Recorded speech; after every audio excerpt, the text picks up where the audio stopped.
Como muchos de los grandes barcos de pasajeros de French Line, el SS Île-de-France fue construido en los astilleros Saint-Nazaire, Francia, para la compañía naviera CGT. Cuando fue votado en 1926, era el barco más grande de la CGT y el sexto más grande del mundo.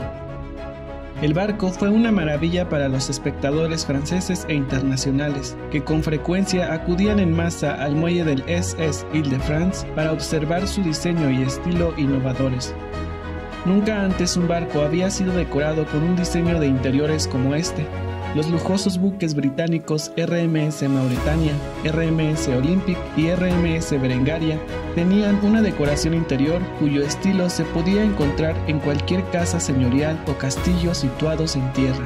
Por el contrario, los interiores del Île-de-France representaron algo nuevo. Este barco fue uno de los primeros grandes transatlánticos construido tras la conclusión de la Primera Guerra Mundial y el primer buque de línea que se decoró por completo en diseños Art Deco. El grado de modernidad de este barco se diferenciaba de todo lo visto anteriormente.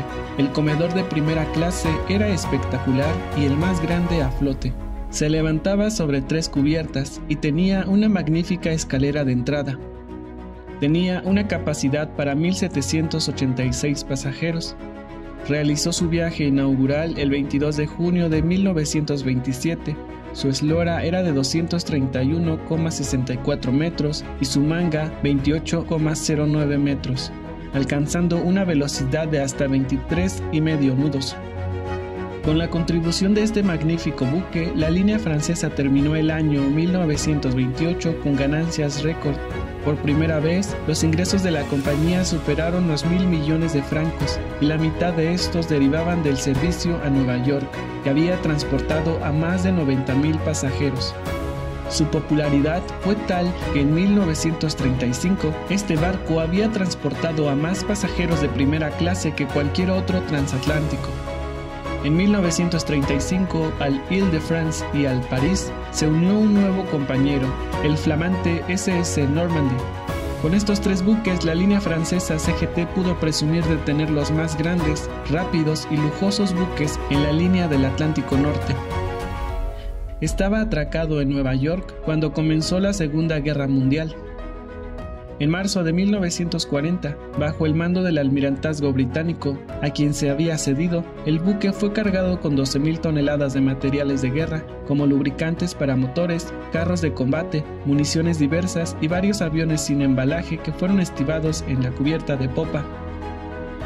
El 1 de mayo de 1940, zarpa hacia Marsella, pintado en colores gris y negro. Desde allí, zarpa el 31 de ese mismo mes hacia Indochina por la ruta del Cabo de Buena Esperanza.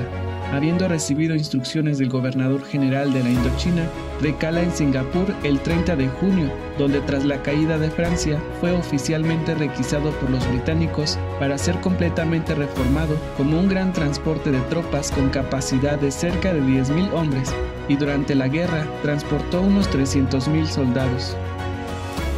En el otoño de 1945, el Île-de-France fue devuelto a la línea francesa, después de 5 años de servicio militar con el almirantazgo británico.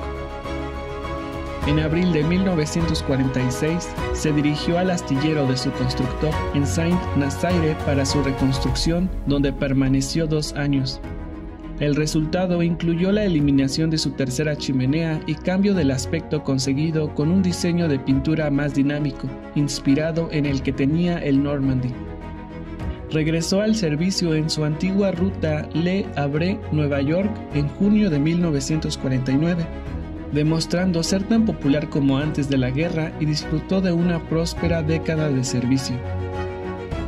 La noche del 25 de julio de 1956, el Île-de-France desempeñó un papel importante en la operación de rescate después de la colisión de los barcos de pasajeros SS Andrea Doria y MS Stockholm, cerca de Nantucket. De los 1.706 pasajeros y tripulación del Andrea Doria, aproximadamente 750 fueron transferidos al Île-de-France en la operación de rescate que duró 6 horas. A finales de la década de 1950, los viajes marítimos comenzaron a disminuir a medida que los viajes aéreos transatlánticos se volvieron más comunes y populares. Ante la caída de las ventas, CGT vendió a este buque a una empresa japonesa de desguace de barcos. El barco partió de Le Havre por última vez el 16 de febrero de 1959 y fue desguazado en Japón ese mismo año.